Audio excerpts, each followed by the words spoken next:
Halo adik-adik semua, berjumpa kembali di channel official YouTube SMA Negeri 2 Tanah Toraja bersama saya Pak Alex. Senang bertemu kalian dalam keadaan yang sehat. Semoga ya, walaupun kita masa pandemi, kita tetap semangat, kita tetap fokus untuk mengejar masa depan. Nah, pada kesempatan kali ini kita akan membahas lebih jauh tentang KIP kuliah. Adik-adik tentu pernah mendengar istilah KIP kuliah.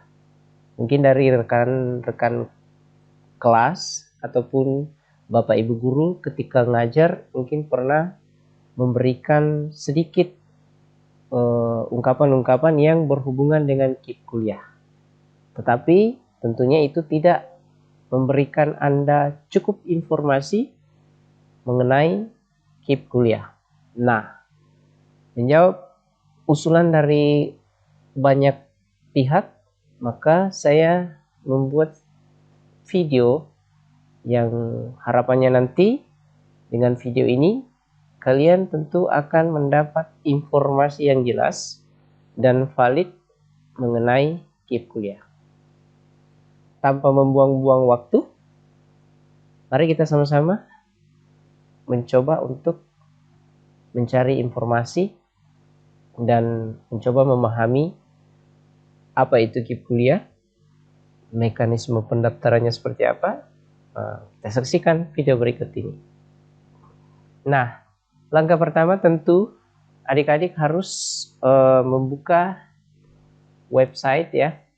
Nah, website atau browser perambaan, dan saya sarankan untuk kenyamanan dalam melihat informasi, amat terlebih pada saat pendaftaran, saya menyarankan untuk teman-teman atau adik-adik semua ini mengakses browsernya dengan menggunakan komputer. Ya, sangat tidak disarankan untuk mengakses pendaftaran KIP kuliah dengan menggunakan piranti misalkan handphone atau tablet, karena nantinya pendaftaran formulirnya itu kurang maksimal ya, seperti itu. Baik, langkah pertama adik-adik membuka browser. Saya yakin bahwa di komputer kalian itu tersedia beberapa jenis browser, misalnya Google Chrome, Microsoft Edge-nya, Firefox.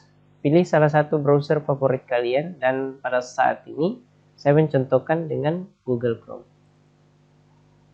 Dan di address bar-nya adik-adik masukkan kata KIP kuliah, ataupun boleh langsung mengetik KIP garis datar kuliah.kemdikbud.go.id. Tapi agar lebih praktis, Anda mengetikkan saja KIP kuliah dan diarahkan di menu pencarian saran Google-nya itu di urutan pertama ada website KIP kuliah. Nah, akan ditampilkan sebuah website yang sangat informatif menurut saya, karena di website ini sudah sangat tersaji informasi yang kalian butuhkan. Nah, contohnya ya, di menu beranda itu sudah tersaji agenda-agenda yang sedang berjalan. Walaupun pada saat pembuatan video ini websitenya belum terupdate untuk seleksi 2022, tapi pada dasarnya masih sama seperti tahun lalu. Berikutnya ada menu jadwal, adik-adik ya. Walaupun di sini tertera ya masih daftar yang lama, jadwal yang lama, tapi setidak-tidaknya kalian memiliki gambaran bulan pelaksanaan seleksinya dan ditutupnya, supaya adik-adik bisa lebih mempersiapkan diri dengan berpatokan jadwal di tahun sebelumnya ya. Berikutnya ada informasi tentang berita terupdate ya, mengenai banyaklah contoh ya, prosedurnya adik-adik bisa akses ya, kemudian syarat pendaftarannya dan seterusnya. Dan menariknya di website KIP kuliah ini adik-adik bisa memperoleh gambaran atau adik-adik bisa memperoleh daftar perguruan tinggi yang support kepada program KIP kuliah. Nah, di sini ada di menu pencarian perguruan tinggi, ada program studi dan ditampilkan ada sekian. Di sini ada 16.742 daftar program studi ya yang ada di setiap kampus kalau tidak salah. Nah, ini kan kita kesulitan ya mencari karena ini sepertinya diurut menurut abjad. Bagaimana caranya untuk mencari kampus yang akan kita tuju? Ya, oke. Perlu saya jelaskan bahwa KIP kuliah tidak semata-mata support pada seleksi SNPTN saja, ya. Tetapi juga support kepada seleksi lain, misalnya SBMPTN, kemudian seleksi mandiri perguruan tinggi. Intinya, ketika adik-adik ingin melanjutkan kuliah di kampus atau di perguruan tinggi, baik itu perguruan tinggi negeri ataupun swasta, adik-adik bisa mencari dulu nama perguruan tingginya supaya lebih yakin ya. Sebelum melakukan pendaftaran, tentunya lebih yakin dulu bahwa jurusan yang kalian pilih nantinya itu apakah support KIP kuliah atau tidak. Nah, ambil contoh. Kebetulan domisili kalian misalkan ada di Tanah Toraja dan ingin kuliah di UKI Toraja misalkan. Tapi belum terlalu yakin apakah Universitas Kristen Indonesia itu juga termasuk dalam program KIP kuliah. Nah, kita cari kampusnya ya, seperti ini, UKI Toraja. Nah, secara otomatis akan ditampilkan Universitas Kristen Indonesia Toraja beserta dengan jurusan program studi yang support. Nah, lengkap dengan akreditasinya. Jadi kalian juga bisa melihat status akreditasi kampus yang akan kalian tuju nantinya. Nah, tapi nantilah kita bahas lebih jauh tentang akreditasi. Kita fokusnya dulu mengenai KIP kuliah. Oke. Nah, di sini di menu tadi ya, profil perguruan tinggi. Di sini dijelaskan ada sekian banyak perguruan tinggi. Nah, kemudian ada jadwal, kemudian ada panduan. Ternyata ada panduan ya. Nah, ini yang lebih penting adik-adik saksikan atau pahami. Ini ada panduan. Kalian bisa download dengan klik tombol download ini. Ya, seperti ini. Wow, ini bagus ya.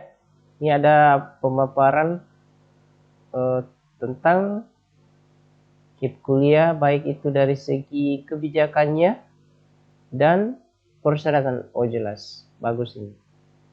Dan jika misalkan di panduan atau pedoman KIP ini, saya pikir ini masih relevan ya, walaupun kita nantinya seleksinya 2022, tapi ini masih relevan. Misalkan di panduan ini adik-adik belum menemukan kepuasan pertanyaan misalkan. Nah, di FAQ-nya ada frequently asked questions, pertanyaan yang sering ditanyakan. Nah, di sini ada sederetan pertanyaan yang sudah dirangkum dari seluruh siswa yang pernah mengajukan pertanyaan ke pusat. Dan ini dibuatkan sebuah sistem supaya pertanyaan itu tidak berulang ya. Kalian hanya tinggal. Artinya gini, sebelum menanyakan ke pusat atau ke bapak ibu atau ke mana ya, adik-adik dulu perlu mengecek apakah pertanyaan kalian itu sudah terwakilkan di sini. Misalkan pertanyaan pertama ya di urutan pertama, apakah kuliah gratis? Nah, daripada capek lagi bertanya, nah di sini sudah ada fasilitas yang merangkum pertanyaan kalian ya. Ini ada penjelasan nantilah. Nah, di sini ada sekian banyak pertanyaan beserta rangkuman jawaban. Kalian bisa melihatnya Dan toh misalkan masih ada pertanyaan kalian yang belum menemukan jawaban, baik itu di buku pedomannya atau di pertanyaan yang sering ditanyakan, kalian bisa mengajukan pertanyaan itu melalui pusat bantuan. Nah, di pojok kanan ada hubungi kami, seperti ini ya. Dan saya harap ketika mengajukan pertanyaan, kalian harus mempersiapkan biodata kalian dulu ya, mulai dari nama, alamat email. Ini nantinya digunakan untuk membaca respon pertanyaan adik-adik, NISN-nya, NPSN-nya, dan rangkuman pertanyaan yang kalian ajukan.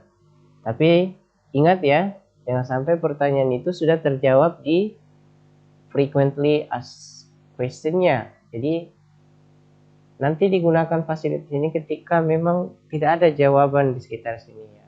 Nah, di lampiran ini gunanya apa?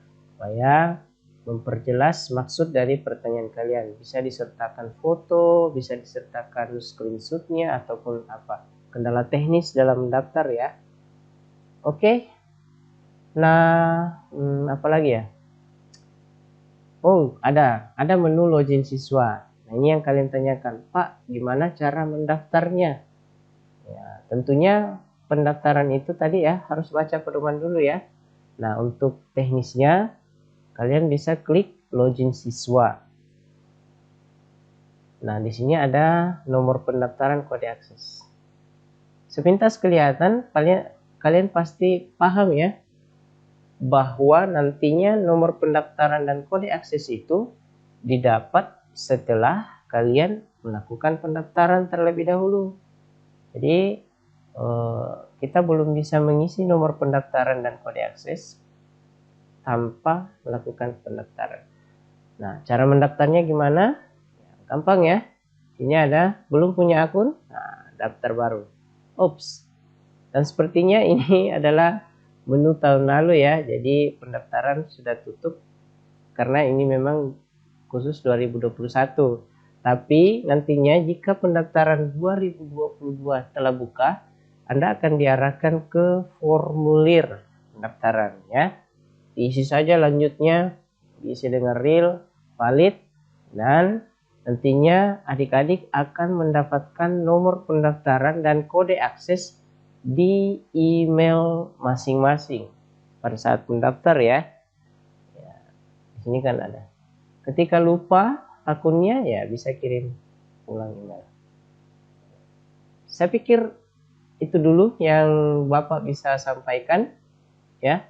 Mudah-mudahan informasi ini boleh menjawab pertanyaan kalian. Oh, lupa. Ada pertanyaan yang masuk. Pak, apa syaratnya untuk berkasnya ya? Syarat berkas untuk mengurus KIP kuliah. Sepertinya ada ya. Tapi biasa dari tahun-tahun kemarin itu syarat yang paling penting itu adalah satu ya, Anda memiliki kartu PKH atau KKS atau kartu KIP. Kalau tidak memiliki kartu-kartu itu, Anda bisa mengurus namanya DTKS. DTKS di Kementerian Sosial. Misalkan juga tidak memiliki DTKS, Anda masih tetap mengurus KIP kuliah, namun persyaratan utamanya untuk verifikasi manual nanti itu penghasilan kotor orang tua, maksudnya kedua orang tua ya, itu jika dijumlahkan dan dibagi jumlah tanggungan itu tidak boleh melebihi 700.000 ya. Jadi di webnya itu dikatakan bahwa ini ada ya, oh ini ada syarat. Nah ini ya, ini yang Bapak tadi sampaikan bahwa syaratnya itu pertama kepemilikan program bantuan pendidikan nasional dalam bentuk kartu Indonesia Pintar atau PKH atau KKS atau panti sosial, panti asuhan atau DTKS. Nah, di sini ada catatan, walaupun calon tidak memenuhi salah satu kriteria di atas, tetap boleh mendaftar, asalkan tidak mampu secara ekonomi sesuai dengan ketentuan, dibuktikan dengan pendapatan kotor gabungan itu paling banyak 4 juta. Jadi kalau misalkan orang tuanya digabung penghasilannya tidak boleh melebihi 4 juta ya setiap bulan, atau pendapatan kotor gabungan orang tua atau wali itu dibagi dengan anggota keluarga, itu dapat pembagiannya itu 750.000. Oke ya, saya cukupkan sampai di sini. Mudah-mudahan informasi ini boleh memberikan kalian gambaran, dan kalian boleh mulai dari sekarang Anda mempersiapkan diri baik-baik untuk mengikuti seleksi SNPTN, SBMPTN, dan seleksi mandiri. Sampai ketemu di video-video berikut. Jangan lupa like, komen, dan share video ini. Semoga bermanfaat. Dan akhir kata, salam sejahtera untuk kita semua. Selamat berjuang, semangat.